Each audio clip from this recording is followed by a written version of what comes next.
Yo, what is going on, guys? John PGB here, bringing you guys week one of the PGBL. Now, this is the brand new Wi-Fi league I decided to join, got invited to, however you want to put it. I'm actually very excited. Bunch of great coaches here, a bunch of new coaches that I'm finally meeting out in the community. So, we're going to get underway with week one. I know this is late. Vivid and I just had struggle trying to get this battle. And finally, this last Wednesday, I want to say, or maybe even Tuesday, finally was able to do it after Nintendo maintenance on Monday. But now I'm actually able to sit down and record this battle. And we'll be doing this on Citra now. I'm very happy I can do no-line Wi-Fi battles. But without further ado, get right into the actual battle, because it was actually a very good battle in this headphones. Do headphones help me at all here? They might. So he's going to lead off with Bitcoin, his Porygon 2, which is a very good lead, honestly, because it just matched up well versus my team. I led with Manectric because his team had no electric immunity, so I was given pretty much a free volt switch on anything on his team, anything that he brought. Choice Specs Manectric comes in, and I click Volt Switch 100 out of 100 times. So here I'm just going to go out to Metagross because this Metagross does have Toxic, so if he does want to go out to his Tangrowth or stay in with his Porygon, I can just click Toxic as he does Trick Room. So seeing his team now, he is a Trick Room team, which is interesting to say the least. And he's going to show off the Shadow Ball versus my Metagross. Now, this Metagross does have, I think it's like 156 EVs into its special defense. So, I mean, this was to be a pretty bulky Metagross. So, getting the Toxic off on the Porygon 2, great start. Now, it's going to be losing HP every turn. Toxic is going to rack up. It's like slapping a Toxic onto a Cresselia. It's a great feeling right now that the Porygon 2 is Toxic. Metagross can really take any of the hits. From this Porygon 2, I could take at least 2 more hits because of the leftovers. But he's going to actually decide to go out into 11-11, his Jirachi. Make a Wish, 11-11. I'm finally getting that now that I'm actually recording. Was not processing when I actually played the battle. But here, he's going to switch into my Zen Headbutt. Very good play. Very basic play. Just trying to scout to see what I'm going to do. And here he's actually going to swap out into his Tangrowth to scout to see if I do have the Earthquake. Or actually, no, he goes into his Mega Heracross. So, very good switch in. And a Pokemon that's actually a big issue to my team is this Mega Heracross. Because, I mean, I have Landorus to switch into it, but Landorus doesn't have the recovery to switch into this Mega Heracross a lot, and I have my Melodic. The problem with my Melodic is it's not burned, so the Marvel Scale hasn't activated. So pretty much my only play here is to go out into my Landorus, get the Intimidate off. So now his Heracross is -1, but I mean, he still has the ability to Skill Link Rock Blast, maybe potentially on the prediction. So I was a little worried about what he was actually going to go for here, as he does have his Mega Heracross and just goes straight for the Pin Missile. So I'm like, okay, I can take 5 Pin Missiles. That is perfectly fine. See the damage there. Just minimal damage, not doing a lot. But the bright side of this is now my Landorus does put pressure on him. I can Swords Dance up on anything. I can pretty much get a kill here. He doesn't really have anything to outspeed. He doesn't have anything that lives many hits from this Landorus. He does have a check, though, in Cloyster, which does worry me. But he's just actually going to withdraw his Mega Heracross, and he's actually going to go out into his Tangrowth, which surprised me because if I had clicked Z Fly there, this Tangrowth actually dies this turn. So, a little bit greedy on my part going for the Swords Dance because I could have just clicked the flies, or the Z fly, the supersonic sky strike, and that Tangrowth would have died then and there. It's one less problem for my team to deal with. But instead, he manages to go out into his Bitcoin, get the trace, intimidate, make my landers now +1. As I do go for the Z fly this turn, the supersonic sky strike.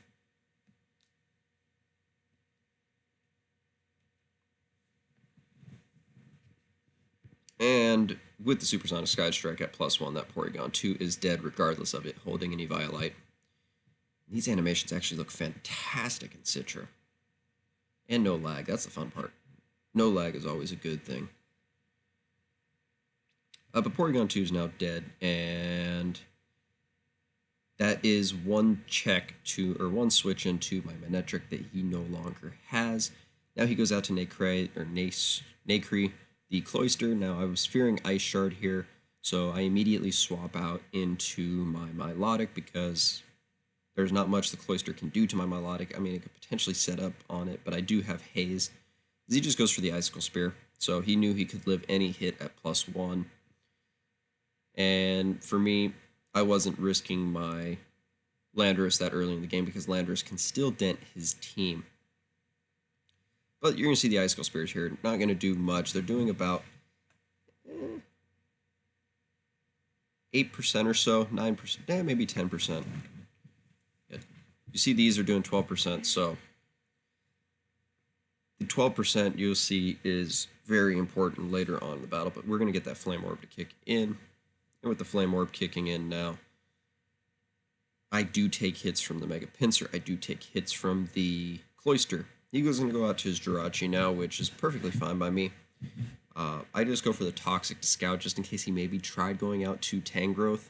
I can potentially catch that Tangrowth, Toxic it, and I'll start whittling it down. But he goes out to his Jirachi, and I do have the switch to Jirachi with my Metagross. Unless he's carrying Shadow Ball, there's not much his Jirachi can do to my Metagross. But he's going to show off the Trick Room, so his Jirachi, Tangrowth, Mega Heracross team is just this Trick Room team to potentially sweep me with the Mega Heracross inside the Trick Room. But with Mega Metagross here, with the leftovers, I'm in a pretty good spot. He's going to withdraw his Jirachi. He is going to go out into Creeper, which is his Tangrowth. Probably predicting the Earthquake here. Instead, I go for the Zen Headbutt, figuring that, you know what, it's probably my safest play to just go for Zen, because he's not going to risk his Jirachi fearing the Earthquake. But now we are in a pretty decent spot here. I can just go for Toxic against this Tangrowth, as he's going to go for the knockoff, which is fine. My leftovers are now gone, which is a shame that my Metagross loses recovery, but at this point in the battle, once it gets the Toxic off on the Tangrowth, Metagross is now by far the most expendable member of the team. There's nothing I have to worry about. It can just waste Trick Room turns, so Metagross is in a very good spot here. Poison the Porygon 2, it poisoned the Tangrowth, did what I needed it to do. Now, if I had Stealth Rocks, this probably would have been a much shorter battle, because he did a lot of hard switching, and he brought Cloyster as his only removal. So he's going to go out to his Scarab here, as I actually make the hard switch, and I go out into my Roserade now. He makes the very good double switch there, because my goal was to get Roserade in, because he doesn't have a very good switch into Roserade. Now, my Roserade did not have much to hit his Heracross. I had Leaf Storm, Sludge Bomb, Hidden Power, Ground. So, not much that I can really do to the Heracross with the Roserade. Swap immediately into my Landorus, as he is going to go for the Pin Missile. And he's going to do about 30-40% to my Landorus at this point now. He is -1, so that is the bright side, is this Heracross is not going to be able to do much to my team, as he does get one critical hit there on the Pin Missile, which is actually important. Just puts me in range of anything really knocking me out, Jirachi, Sidekicks, and stuff like that, because my Landorus does have a little bit of bulk into it. But the Trick Room is now gone, and I switch out thinking he is going to double into potentially his Cloister. But instead he goes for the Rock Blast knowing that, hey, I cannot go for a Z-Fly. I burned it, unfortunately, on that Porygon 2. He did the great scouting on that. But he does go for the Rock Blast here against my Manectric, and now that was a problem because I could have taken on that Cloister a little bit better with this Manectric. But here I'm just going to click Choice Specs Volt Switch. I mean, again, it's just the most basic play as he goes into Toxicology, the Toxapex. And we're going to do about 70% here, and this just allows Landorus to come in for free and click Earthquake. That's pretty much all that does. It also lets Gallade come in, and that's what I'm actually going to do here. Is I just go straight out to my Gallade, and this is where turn 1, I forgot to click Mega Evolution. I thought I had clicked it, but this is where I felt I really messed up this battle. I go for the Substitute 1. I mean, this series of turns here really doesn't affect much of the battle. It was just me forgetting to click Mega Evolve.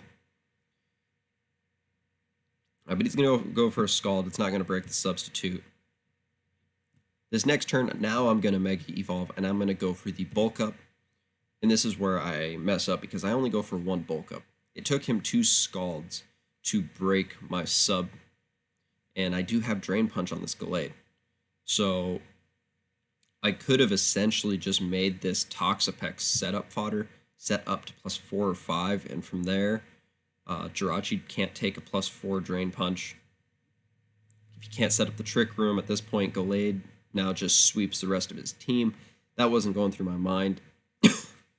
Was sweeping with Gallade at this point. It was more of, I can set up to +1 and then I can take on most of the rest of his team without the thought of having to be forced out by Jirachi or anything.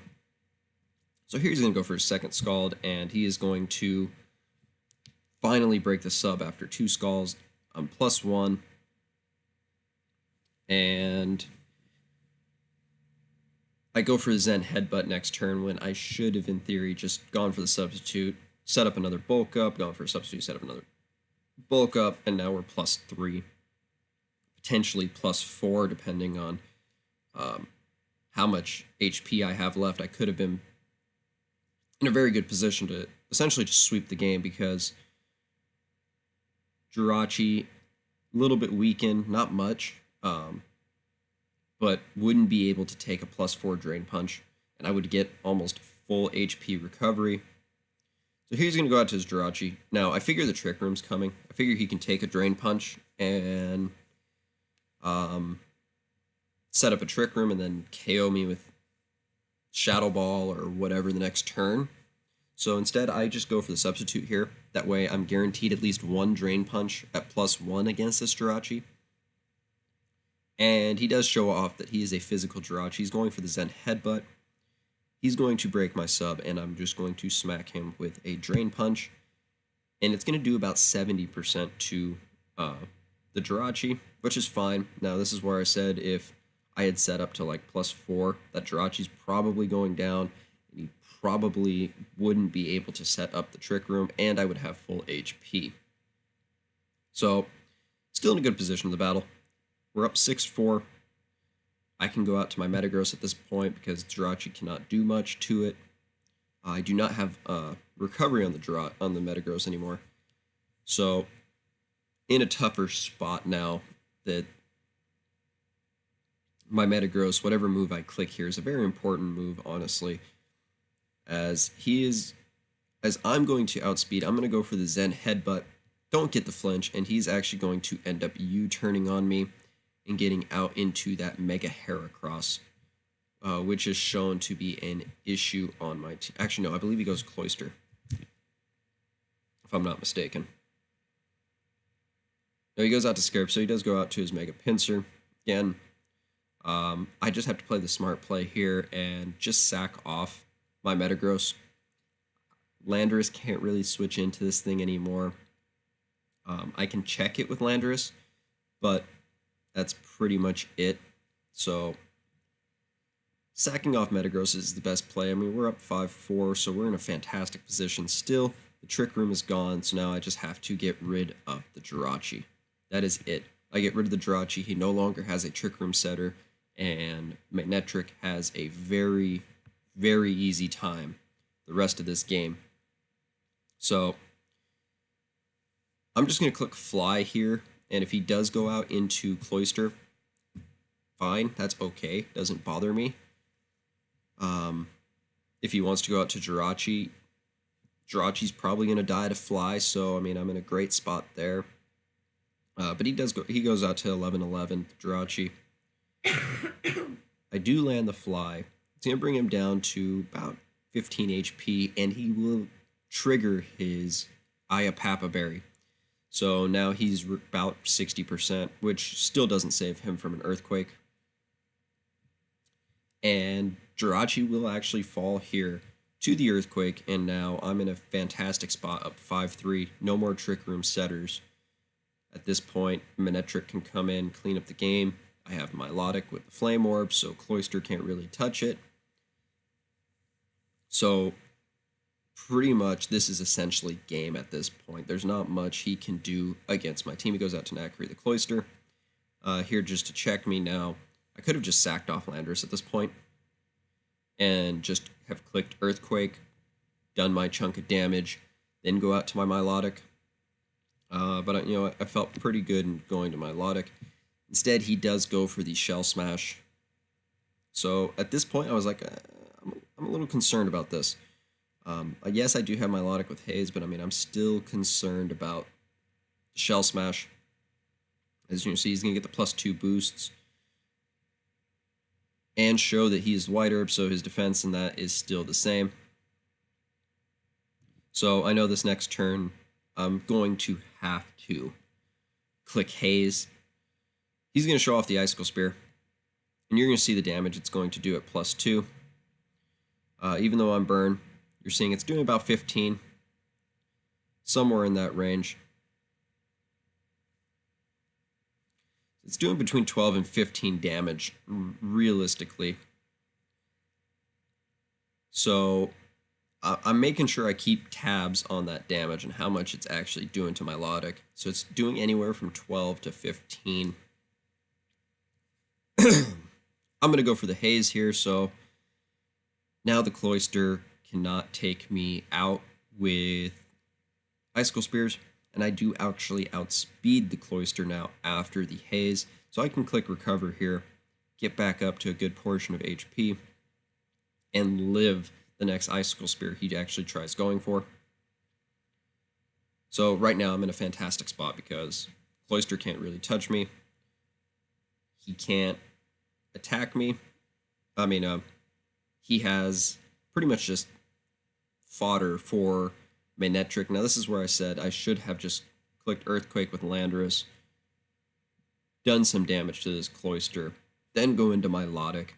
That way it's just a little bit easier for me to deal with because, I mean, you're going to see here, I'm just going to go for the Scald on this turn, and knowing I can live a set of Icicle Spears and outspeed, I figured, you know what, I can just Scald this thing, as he does go for the Shell Smash, which now really worries me, because that was a speed tie. So I was not able to actually outspeed him at that point, and I do go for the Scald here, and it does about 50%. Okay, that's fine. Well, this next turn, my goal is to actually Haze. I want to get rid of all his stat changes. I click Haze because that will win me the game. Recover will not win me the game. I just have to Haze him, get rid of his stat changes. Manectric comes in. I click Flamethrower 3 times. GG. So 2, we're at 48. It's doing 14, that one. Does 13 this, it does 12 this one. I have 19 HP left. Here comes the 5th hit, and he gets a crit. I was supposed to live that one with about 4 or 5 HP. He gets the critical hit, and at this point, I have nothing on my team to outspeed this thing. And I mean, it just threw me off because I could have gone Landorus here. I could have sacked off Rosemary. I could have gone Landorus again, and now my Gallade possibly can live a neutral. But instead, I ended up just getting triggered over that critical hit and misplayed pretty much at a point where I could have gone Landorus, sacked off Roserade, or sacked off Manectric. Actually, probably sacked off Roserade, going to Landorus, intimidate him. He's neutral. Yes, he still outspeeds me, but he wouldn't be able to kill my Mega Gallade, and I would keep either Roserade or Manectric in the back to deal with the Tangrowth and the Heracross, and it's probably the most upset I have actually been in a battle over any sort of hacks because I had played that very well. I had him in the positions I wanted him, and it came down to a 5th hit critical hit that turned it from a 5, maybe 4-0 win, probably a 5-0 win, and now ends up for me as a 3-0 loss, which, I mean, just really stings me because I had put myself in the positions all game to where this will work out. I have the perfect chance to haze his stat boosts away, my Melodical Fall. I'm up 4-3, and at that point, Manectric just comes in and clicks Flamethrower. He's at -2 special defense. Flamethrower will kill a Cloyster. He also has the Tangrowth in the back. He has just stuff that didn't appreciate Mega Gallade. He had no Trick Room setters. He had pretty much just fodder for the rest of my team. Granted, it'd probably be a 3-0 win, more than likely. But, I mean, it's Pokemon, I guess. I mean, I was probably the most upset I have ever been after a loss after that, just because it was one of the better games I have played in my Pokemon career so far. I was just very happy with how I was playing that battle, and just really upset on how that battle actually ended. But if you guys enjoyed this, go over, sub to Vivid's channel. We'll link him and a majority, if not all, the PGBL coaches. This actually might be a double header on Saturday. I'm not sure. Depends on when I get this actually edited. So keep an eye out. Saturday the earliest, or Saturday possibly the latest, you guys get to see this battle along with my Week 2 battle. With all that being said, guys, I am Johnny GB, and I'm out.